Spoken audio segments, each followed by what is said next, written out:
han trabajado ustedes horas, ojalá fuesen días, alrededor de un ejercicio que se propone.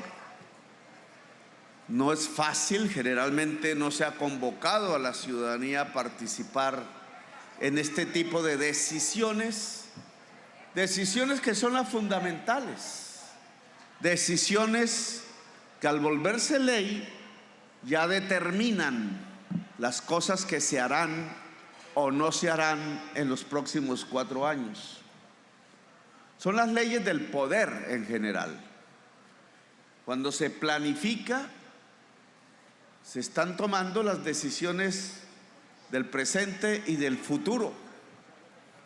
Y cuando se deja al pueblo en general por fuera, lo que estamos es destruyendo precisamente la esencia misma de la democracia. No es la gente la que toma las decisiones por su futuro, son otro tipo de intereses, generalmente muy poderosos, los que determinan qué se hace con el río, qué se hace con sus riberas, sus tierras aledañas, qué se hace con los humedales, cómo es la política social, si el instrumento para llenar de dignidad la vida cotidiana de las familias o si es simplemente el instrumento para hacer negocios poderosísimos.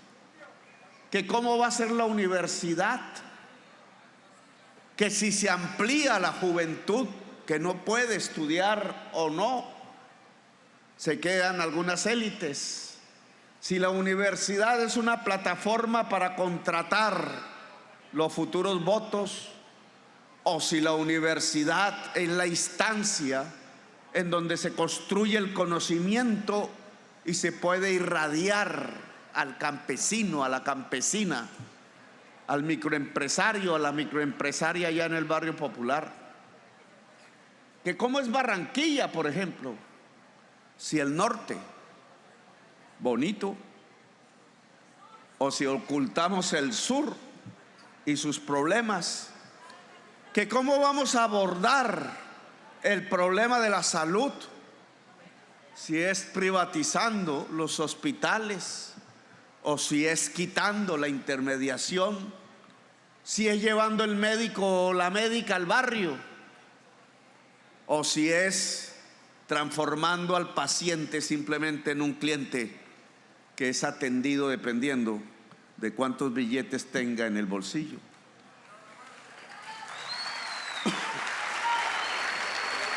Son las decisiones que se toman, a veces difíciles desde el punto de vista del conocimiento popular, porque precisamente de ellas no se informa.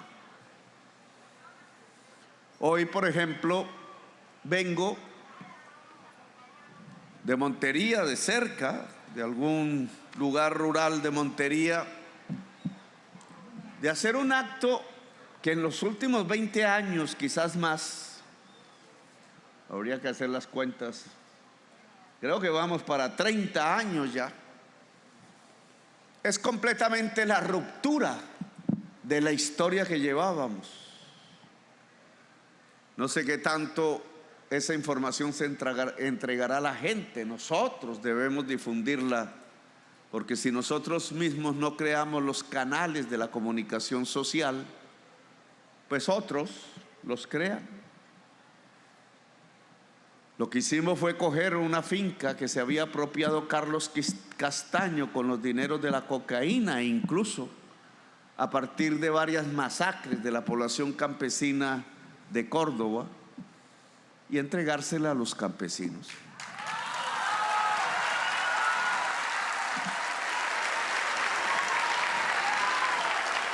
Algo simple aparentemente, pero ¿qué tanto cambio hay que producir para que un hecho de esos se presente en las vecindades rurales de la ciudad de Montería? Es cambiar completamente la moneda, la historia, acostumbrados allá a que era al revés, que eran los campesinos los que tenían que dejar las tierras, a veces vendiéndolas muy por debajo del precio, a veces incluso corriendo por las noches para salvar la vida. A veces ya no era el campesino, era la campesina entregándolas porque habían asesinado a su esposo. Esa era la historia del común, la de todos estos años, la de las masacres permanentes de la gente humilde, la de una prensa que ocultaba esas realidades, a veces bajo los nombres de un grupo armado no identificado, para ocultar quiénes eran los genocidas.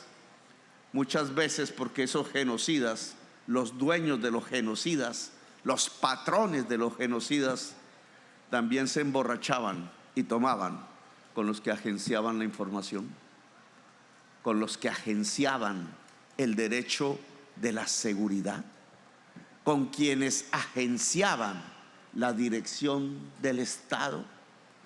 Era el Estado de ellos, era el Estado de la injusticia, era el Estado en donde el bolillo solo se estrellaba contra la humanidad del pobre, del joven, de la mujer que protestaba simplemente clamando justicia. Era el Estado que llevaba a la cárcel, a la condena, simplemente a quien pedía dignidad en su existencia. Lo que hicimos hoy es lo contrario. Lo que hicimos hoy fue poner el ejército y la policía a cuidar a la comunidad campesina. Lo que hicimos hoy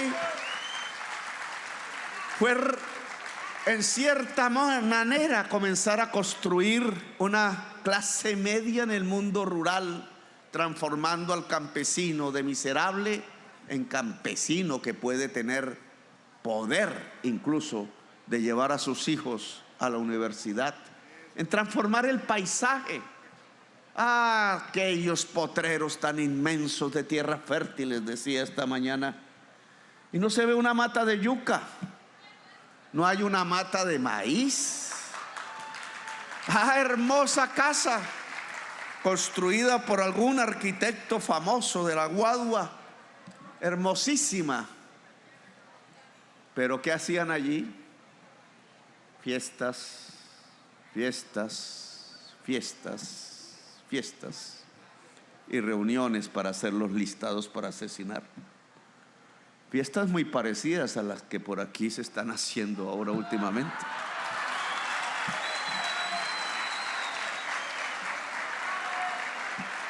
Un mundo del poder absolutamente anacrónico, feudal, premoderno, hecho sobre la base de la exclusión de la gente. ¿En dónde se aprendió qué es la palabra democracia? ¿Qué es lo que entendemos por democracia? ¿Democracia es un mundo de libertades solo para el que tiene dinero? ¿O democracia es el poder del pueblo según la palabra y su explicación griega? ¿Democracia es un mundo solo para 5 familias? ¿O democracia es el mundo en donde las gentes son dueñas de su territorio y de su vida y toman las decisiones colectivas? Las gentes del común, la señora de los tintos y el señor que carga los ladrillos, el trabajador y la trabajadora y el estudiante que a veces no almuerza para poder ir a estudiar.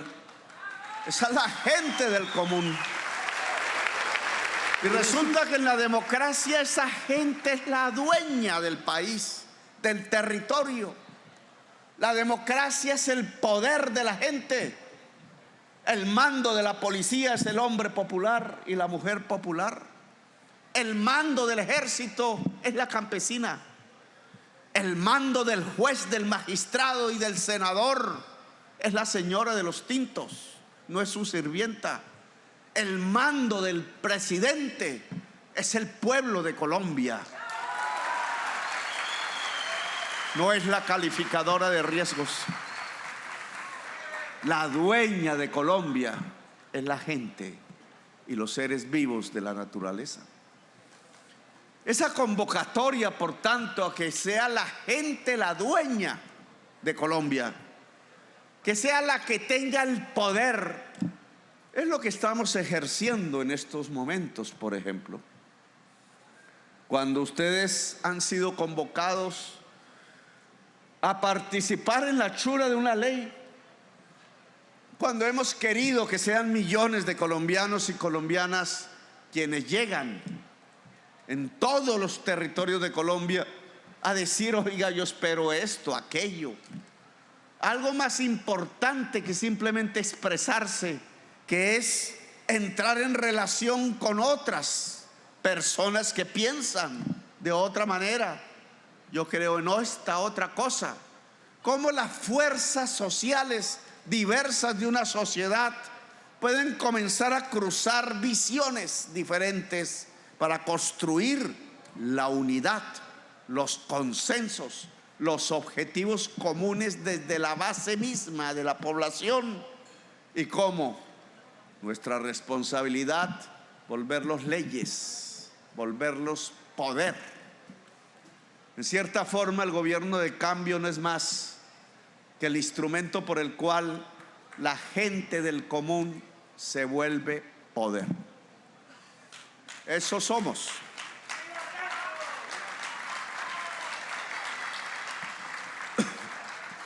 Y entonces aquí deben haberse analizado temas indudablemente locales, pero que enseñan a una nación, a un continente, a la humanidad. La energía eléctrica, por ejemplo, es la energía que pasa por aquí, por esos cables, en este territorio. Es la gente de aquí la que paga de acuerdo a unas facturas que llegan a la casa. Esa energía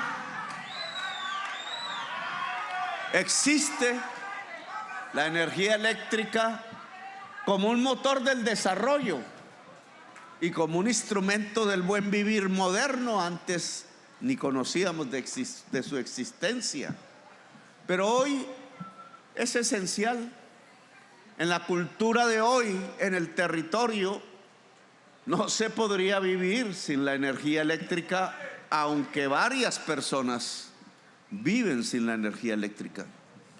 Es que es la información la que se puede prender gracias a ella, es que es la educación, es el televisor y es el sonido y es la música. Y no me meto en los gustos porque salgo perdiendo, pero en esa cultura hay incluso el arte, lo mejor. El arte, sea en la música, sea en el teatro, sea en la pintura, sea en la escultura, casi que hoy no lo podríamos obtener, mirar o producir sin la energía eléctrica. Hoy ya no se abre el libro, se prende el computador. Hoy la ayuda educativa pasa por el computador. Y esa energía eléctrica entonces está disponible para toda la sociedad del territorio. Han dicho que es un servicio público, pero uno lo que encuentra es un negocio. ¿Cómo se puede hacer confluir el concepto de un servicio público con un negocio? La Constitución dice que sí. La práctica, ¿qué nos dice? La práctica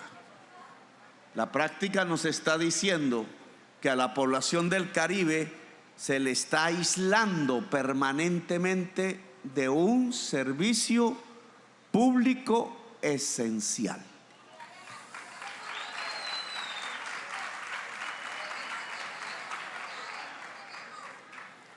Y entonces, ¿cómo se aísla a la población de su derecho?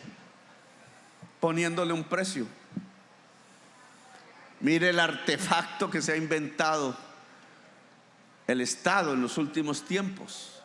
Si al derecho se le pone un precio, pues alguien no puede pagar el precio. Por ejemplo, si yo quiero el servicio de policía y el policía me dice, no, eso vale tanto, pues nos puso a pensar. Si el juez dijese ante el derecho a la justicia, no, es que eso vale tanto, pues quien tiene derecho a la justicia tendría que pensar, porque quizás no tendría el dinero para pagarlo, y si no tiene el dinero para pagarlo, no tiene el derecho. Es decir, el derecho no es un derecho. Si alguien tiene que pagar la universidad para poder acceder a la educación superior, ¿tiene el derecho a la educación superior? No. Si alguien tiene que pagar para ser atendido por una enfermedad, ¿tiene el derecho a la salud? Si alguien quiere moverse libremente, como dice la Constitución del 91, y va en una moto o en un carro y llega a un edificio que se llama peaje, ¿tiene el derecho de circular libremente? No. Es decir, lo que estamos viendo en la práctica es cómo los derechos han sido conculcados, se han transformado en negocios, y una parte de la sociedad no tiene derechos. Y entonces, ¿en qué consiste el cambio político? ¿Para qué estamos aquí? ¿Para qué se es poder? ¿Para qué? ¿Y qué haría la gente si tuviese poder? ¿Cuáles serían las prioridades del gasto público? ¿Haríamos la gran avenida por los barrios de estrato alto de la ciudad? ¿O llevaríamos los colegios y el agua potable a los barrios pobres de la ciudad? Alguien diría, no, es que ese Petro no es un I. ¿Cómo va a agenciar la lucha de clases y el odio de clases? Dicen ellos. El odio de clases mientras le van pegando al periodista pobre simplemente porque publica las fotos de sus marchas.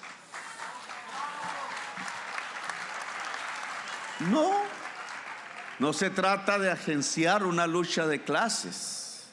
Se trata de que cuando hablamos de derechos, entonces los derechos son para los que viven en el barrio de estrato alto y para quienes viven en los otros estratos de la ciudad. Eso es un derecho.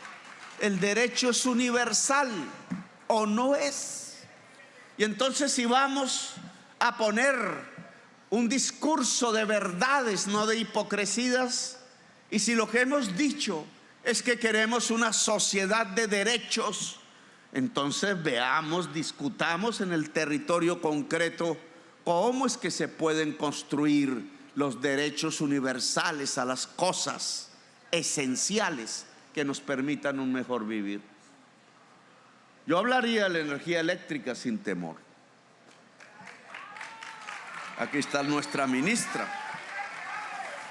Ha hecho un gran esfuerzo en estas semanas para tratar de convencer a quienes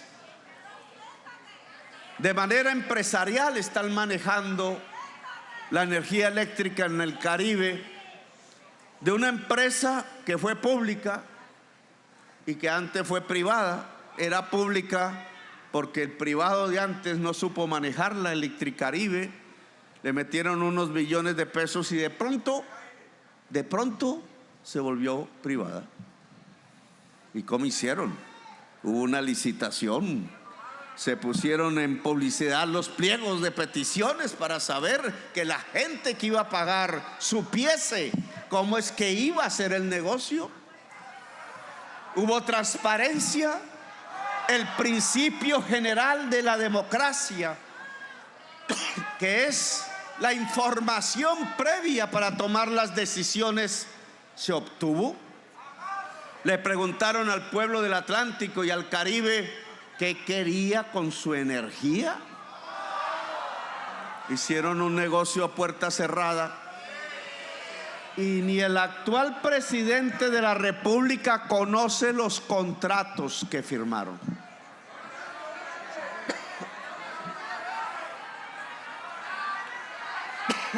Dicen que tiene una cláusula de confidencialidad. ¿Y qué confidencialidad puede haber alrededor de un servicio público que es un derecho? Algo no huele bien. Veremos si bajan las tarifas. Pero eso de que hayan subido las tarifas un 50% en apenas un año, ¿qué puede significar? Que le están cobrando a los usuarios lo que dejan de pagar otros usuarios pobres, más un plus, un delta, dicen los matemáticos, un delta, una ganancia extraordinaria. ¿Y por qué no pagan los usuarios pobres? ¿Por qué será que no pagan los usuarios pobres? El empresario no hará las cuentas, no se hará esa pregunta, dirá: esto es mío, yo necesito mi ganancia y ustedes resuelvan. Súbanle las tarifas a la gente, que de esa manera se aseguran las ganancias. Punto. Pero un gobernante tiene que pensar otra cosa. ¿Y por qué la gente no puede pagar el servicio de energía eléctrica? ¿Será bueno que si llevamos a la gente a pagar tan altísimas tarifas de tal manera que no puede pagar por la comida, de tal manera que no se puede comprar ya una camisa, un pantalón o una falda, de tal manera que no puede salir ya de la casa sino hacinarse en la casa, en el apartamento, de tal manera que tiene que sacrificar su propia existencia? ¿Será entonces que esa es una buena política, que lo estamos haciendo bien y que quien lo hace es un buen gobierno? No. Hay que hacer otras cosas.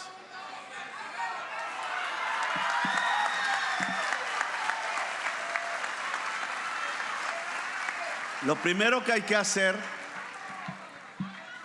es un poco tener otras visiones del asunto. Sí, el servicio de energía eléctrica de la costa no puede pasar exclusivamente a través de un negocio que genere utilidades. Entonces tenemos que hablar con franqueza. Señor empresario, quédese apenas con el pedazo del mercado, como ellos llaman, que sí puede ganar y generar utilidades, y hagamos nosotros el esfuerzo en esa población pobre para que tengan el derecho a la energía eléctrica en Colombia. No tenemos que decirnos mentiras.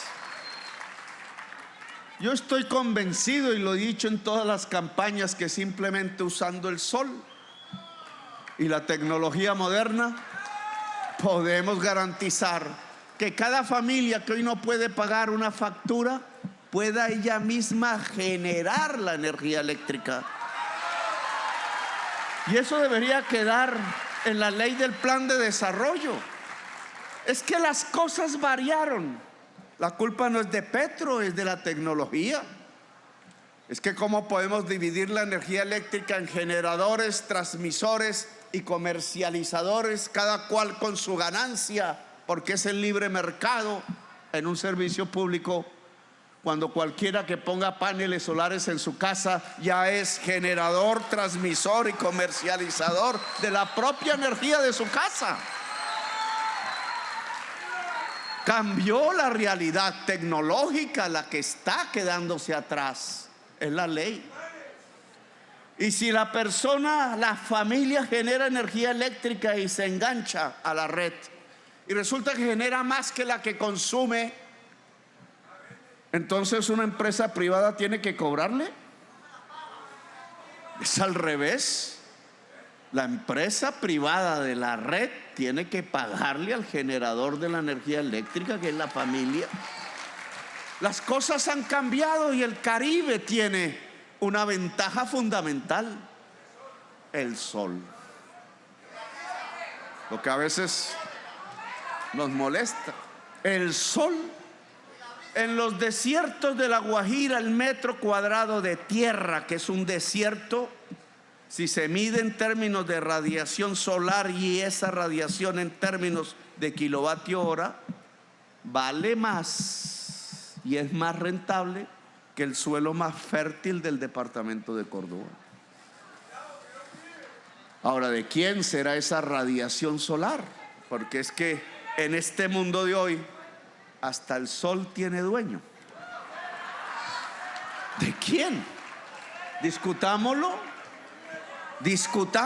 pactemos. Si yo puedo transformar el sol hoy en energía eléctrica, ¿quién hace el negocio de la energía eléctrica? ¿Lo hacemos como derecho o lo hacemos como comercio? ¿La comunidad que está debajo del sol tiene derechos a esa energía eléctrica o no? Bueno, aquí tenemos una transformación profunda de lo que puede ser la transformación del mundo de la energía eléctrica en el Caribe colombiano, precisamente en donde nos han dicho que es la crisis más grande de la energía eléctrica y que esa crisis se traduce en una alta tarifa porque la gente no quiere pagar. Déjenos 2 años y veremos si a partir de los paneles solares esa misma situación se mantiene. Y podríamos hablar de muchísimos otros temas, pero no se trata de que nosotros tomemos las decisiones. Hoy por hoy se trata de que ustedes discutan estos temas. Por ejemplo, el agua de Barranquilla. Por ahí, en todo el proceso que ustedes conocen más que yo, terminó en manos de la SAE, la Sociedad de Activos Especiales, la extinción del dominio, como si fuese un bien del narcotraficante. Terminó ahí.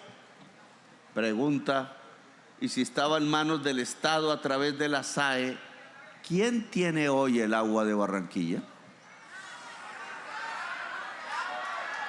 Porque hoy debería tenerla el pueblo. No porque expropiaron a nadie, nadie se ha expropiado porque terminó en manos de la corrupción y de la corrupción de vuelta al Estado. Pero ¿por qué, a través de qué proceso, de qué manera? Fue público, lo conoció la gente del Estado, de pronto pasó a un personaje privado. El agua de Barranquilla. ¿Está bien que eso sea así? ¿Cuáles son las decisiones de la gente? Y podríamos hablar de más y más problemas, de la seguridad, por ejemplo. Y termino un poco con este tema. Bueno, ¿y por qué la tasa de homicidios de Barranquilla se ha disparado? ¿Por qué la tasa de homicidios del Caribe, decía esta mañana, se ha duplicado en un año? En Córdoba, en Bolívar, en el Cesar, en el Magdalena, en el Atlántico. ¿Qué está ocurriendo en el Caribe que no ocurre en el resto del país, donde la tasa de homicidios baja? Las grandes ciudades ven disminuir la tasa de homicidios. ¿Por qué en el Caribe, en lugar de descender como en toda Colombia, está aumentando? Algo está pasando en nuestras tierras que tiene que ver con 2 elementos: el incremento de la pobreza, el hambre y la entrega del territorio y del Estado a las mafias. Ojo con eso, porque ya vivimos una época de violencia inmensa, de masacres, de fosas comunes. Algo está pasando en el Caribe para que se duplique su tasa de homicidios, es decir, la violencia. Yo creo que la razón está porque estamos al lado de los puertos. La razón está porque el Estado está ayudando a que los puertos se conviertan en salida de cocaína y entrada de cocaína vuelta a contrabando. es porque el poder local y nacional en el territorio no se está aliando con la población, sino con los detentores de dinero rápido, con las mafias. Algo está pasando, y es que el Estado, en lugar de garantizar los derechos y las libertades de las gentes, estás ayudando a los que quitan los derechos y las libertades. Y eso no son todo el Estado, obviamente, lleno de funcionarios y funcionarias violentas y honestas en general. Es culpa de unos grupos dentro del Estado que saben para dónde van. ¿Por qué se capturó 7 toneladas de cocaína dentro de del puerto de Cartagena? ¿Cómo? Pues esa misma razón que explica que toneladas de cocaína estén saliendo por los puertos en grandes embarcaciones, explica por qué los jóvenes se están matando entre sí en nuestras ciudades, en nuestro Caribe. Y este gobierno del cambio tiene que parar eso. La DIAN no puede estar al servicio del contrabando de los narcotraficantes. La policía no puede estar en la nómina del proletariado de los narcotraficantes. El Caribe es para hacer la paz, y a ellos los he invitado a un pacto, pero no para que se convierta en una fosa común donde el joven mate al joven pobre y el joven pobre mate al otro joven pobre. No es ese el cambio. El cambio es que ese joven pobre y el otro joven pobre y el otro joven pobre puedan vivir y entrar a una universidad, y dejen de estar en la nómina del clan o del club o de como se llame. Es la hora de la paz, hemos dicho, de la paz total. Y eso significa un Estado que se aísle de quienes tienen el dinero corrupto untado de la sangre. Y eso implica unas políticas que permitan que la juventud pobre y hambrienta no tenga que irse a doblegar y arrodillar por el salario mensual que le entrega la mafia para poder guardar el alijo, para poderla poner dentro del barco. Eso implica que el puerto se libera de cualquier actividad narcotraficante. Eso implica que el Estado se libera, y eso implica que el territorio no es de la mafia, el territorio es del pueblo. Por ahí podemos construir una seguridad. De resto veremos cómo la tasa de homicidios crece y crece. Como los que mueren son los jóvenes pobres, no importa. Ahora sí no importa la seguridad. Cuando se medía en términos de secuestros de latifundistas, sí se medía, y era el problema principal en los medios. Pero ahora que son los jóvenes pobres los que mueren, no aparece el problema.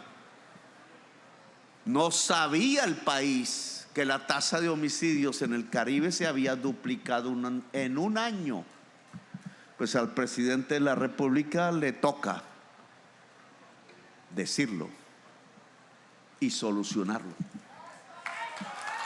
Y la solución tiene que pasar, así no se crea, por reducir las tarifas de energía eléctrica de manera sustancial.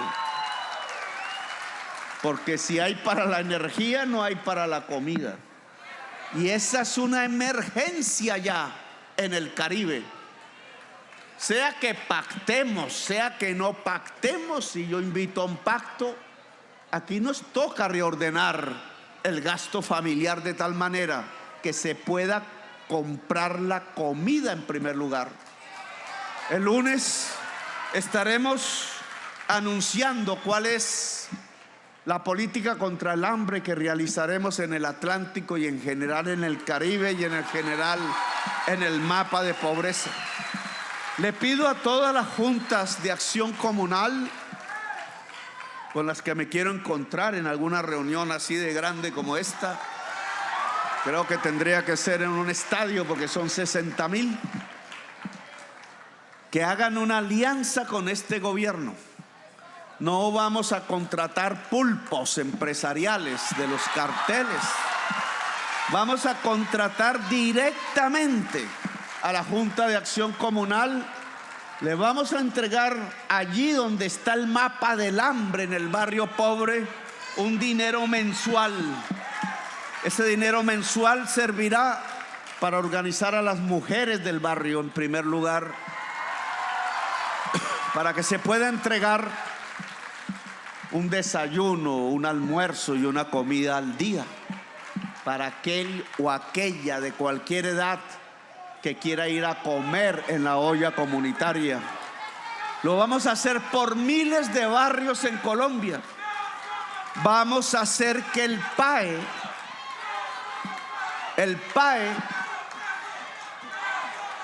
ya no sea para el 70% de los jóvenes que estudian, sino que sea para el 100%, incluso en la época en donde los estudiantes y las estudiantes no están estudiando. Y vamos a transformar el ingreso solidario. Algunos perderán en ello y tengo que pedirles perdón, pero la plata no alcanza para todo. En una transferencia de 500,000 pesos mensuales. Primero, porque eso de entregar 80,000 pesos mensuales, 50,000 pesos mensuales, eso se llama limosna. Y la limosna no saca a nadie de la pobreza. Eso nos implica concentrarla. ¿En quiénes? En las mamás solas que tengan hijos en la primera infancia en Colombia. 500,000 pesos la sacará de la pobreza estadísticamente, y en primer lugar logrará que el plato de comida y la leche lleguen a ese niño, a esa niña, a ese bebé, y podamos superar la desnutrición infantil, el hambre en donde más duele. La olla comunitaria, la transferencia a la mamá sola, la extensión del PAE y el fortalecimiento del ICBF sin mafias políticas serán nuestros instrumentos para el plan contra el hambre allí donde está el hambre. Y el hambre está, y en mucho, en Barranquilla y en el Atlántico y en el Caribe. Y al lado de eso, ya para el año entrante, me propongo que decenas de miles de jóvenes populares tengan una transferencia a cambio de entrar a estudiar. Una transferencia a cambio de dejar de meterse en los ejércitos del narcotráfico. Una transferencia que permita comer y estudiar a cambio de dejar de matar. Veremos si estas políticas respecto a la energía eléctrica, respecto al hambre, respecto al joven, respecto a la educación, nos permiten que el Caribe de Colombia el año entrante no sea la región más violenta de Colombia, sino la más pacífica del país. Y ese esfuerzo necesita de ustedes, de la acción comunal, de la organización de mujeres, de las organizaciones juveniles, del barrio, de la vereda. Necesita de ustedes como dueños y dueñas tomando decisiones. Esta ley del plan de desarrollo a la cual están convocados para trabajar en cómo hacerla desde la visión del hombre, desde la visión de la mujer, desde la visión de la niñez y la juventud, desde la visión del territorio. Esa convocatoria que hemos hecho tiene un fin. No es un asunto técnico solamente, las mesas y los aspectos transversales y las diferenciales, como hablan los técnicos. Tiene un objetivo: que el pueblo sea el dueño de Colombia, que el hombre y la mujer del común se apropien de este país, que la juventud se apropie de su territorio, que este país sea de la Colombia entera y no de las mafias, no de la corrupción, no de los vivos de siempre, no de los que matan y asesinan y condenan al pueblo al genocidio, no de los vivos que condenan el presupuesto a la ganancia particular, no de aquellos que piensan que los derechos universales solo sirven para hacer negocios y transforman al paciente en cliente y a la persona en usuario. Ustedes son los dueños y las dueñas, y este acto con el que terminamos solamente este episodio sirve para lanzar ese mensaje. Queremos millones de colombianos y colombianas activos, movilizándose, participando, educándose si se quiere, porque son la vanguardia, los verdaderos dueños de una Colombia que quiere ser la potencia mundial de la vida. Muy amables, gracias por haberme escuchado.